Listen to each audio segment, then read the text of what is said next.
Then again, interventions through National Housing Bank, also 2,000 crores of rupees would be available this year, and from next year onwards also we feel the same amount or more amount would be available. So the easy credit for the beneficiaries and Rajiv Yojana and direct money to be given by the to the urban local bodies by the government, this three-pronged strategy we feel would improve the housing situation, housing scenario for the urban poor.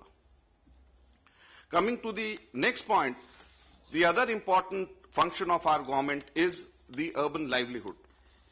For urban livelihood, we had launched the Jayanti Shahari Rozgar Yojana, and in the 11th plan, 2,691 crores were spent on 27.37 lakh beneficiaries who had been provided skill training, and 12.76 lakh individuals who were assisted for self-employment, and 6.29 lakh women beneficiaries who were assisted in setting up of group enterprises.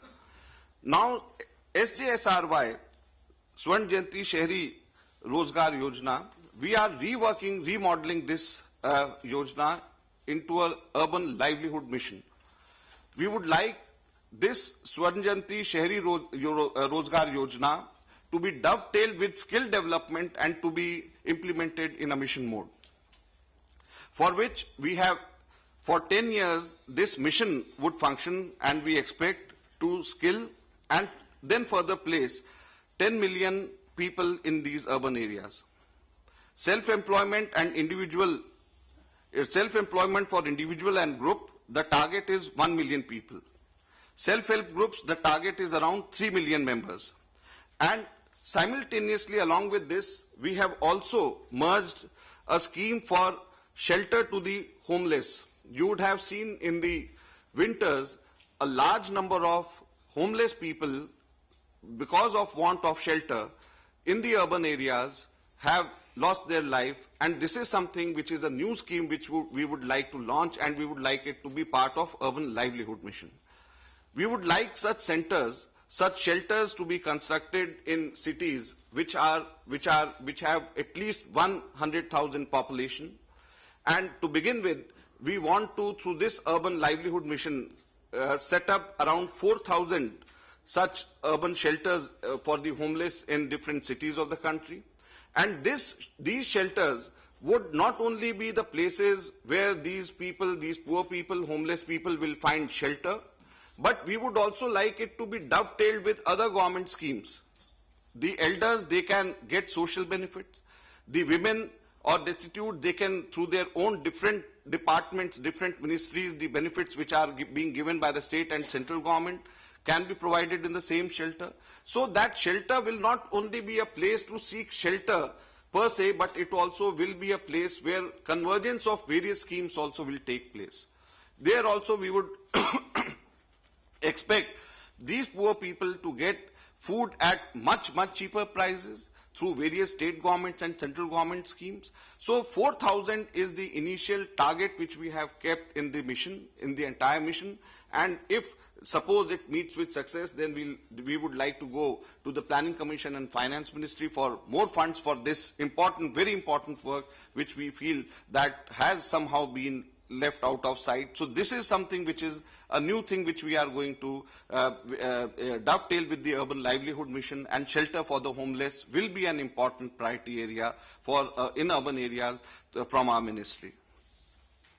The other important thing is that for the beneficiaries of skill development, which obviously would be the urban poor, the beneficiaries, the criteria would not be the income criteria.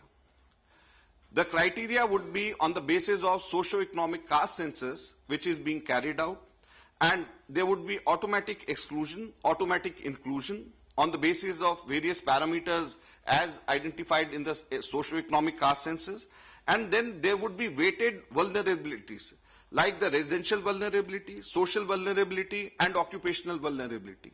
So on the basis of these vulnerabilities, these programs would be launched, and these programs would be demand driven. So there will be no longer income criteria which somehow some people feel that may restrict some some people who are eligible, some households or some people who are eligible, but just for the want of an income criteria, they are unable to get the benefit of urban schemes. So this is a very important step by way of which we are departing from the previous way of identification of urban poor. The other important thing which our ministry is taking is that we had set up a committee under Mr. Dhanendra Kumar, the former CCI chairman, for giving us a report as to how to streamline approval process for real estate projects. You'll be surprised, rather I was shocked, not surprised. We all know that as far as the clearances is concerned, the World Bank's report says that India comes 134th out of 185 as far as the clearances of various projects is concerned. But I think we fare even worse when it comes to construction permissions or construction permits. We rank 182 out of 185 in the world when it comes to dealing with construction permits. And the total number of procedures or total number of construction permits which are required is 34 in total from different governments or different institutions, right from starting from urban local bodies to the state government, then to the central government. So 34 different permissions are required, and at an average, even though it has come down from 227 days to 196 days now, but still this amount of time which the delay which it takes, we rank 182nd out of 185 in the world. And the cost of this is, in terms of percentage per house, the cost escalation is 1,528%. It means 1.5 times. So the cost escalation also is there, which is borne by the end user, by the buyer. And otherwise also this is a deterrent for any foreign investor to come over and invest money in this sector. So dealing with construction permit was such an important issue. So we set up a committee. That committee has given us the report. The other countries, the committee has found out that as against India, the total procedures, number of procedures is 34. Hong Kong has just 6 procedures, ranks number 1. Singapore has just 11 procedures and ranks number 2. But even though the procedures are many, still they have single window clearances. Hong Kong calls it one-stop center. Singapore calls it cornet, which is many agencies, one government. So we are also suggesting our state governments to make, we are preparing actionable points on the basis of this SAPREP committee's report, and we are asking the state government to initiate the single window services. Whereas it comes to the state government, we are suggesting them various successful models in different parts of the country.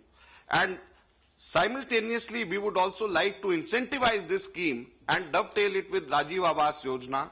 And any state taking initiatives in such scheme will be given incentives through Rajiv Awas Yojana, more devolution of funds through Rajiv Awas Yojana so that they implement. That is the kind of incentives, with incentive we would like to link this scheme to. But this is a very important aspect of our development of housing in the country, and it is not only the middle income or the higher income group which gets affected, but eventually in the end the lower income and EWS housing also gets adversely impacted in terms of delay, because of the delay, because the developers, good developers or the good foreign companies, they do not want to come because of these kinds of delays. This week, rather last week, the census RGI had given its report on the household and amenities asset of the slum dwellers in the country. It has found out that RGI, Registrar General of India, has found out that in total there are 17.35 million slum houses in the country, 13.74 million slum households in the country, and total number of people living in the slums in our country is 68 million people. The good thing, the good report from the census is that in 2001, 23.5% of the households in the urban areas were living in slums. It has come down from 23.5% to 17.4%. So it's a big improvement in terms of the slum, the households living in slums in these areas.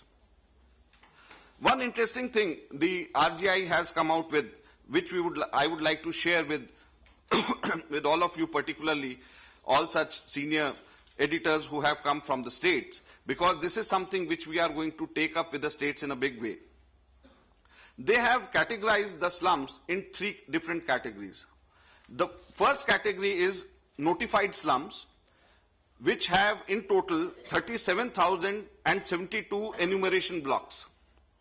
You may know that all these slums, all the census data, the individual households are then clubbed into in urban areas. In about 150 houses are clubbed in one enumeration block, which is known as HLB house listing block, or EB as they call it technically, the RGI census operations.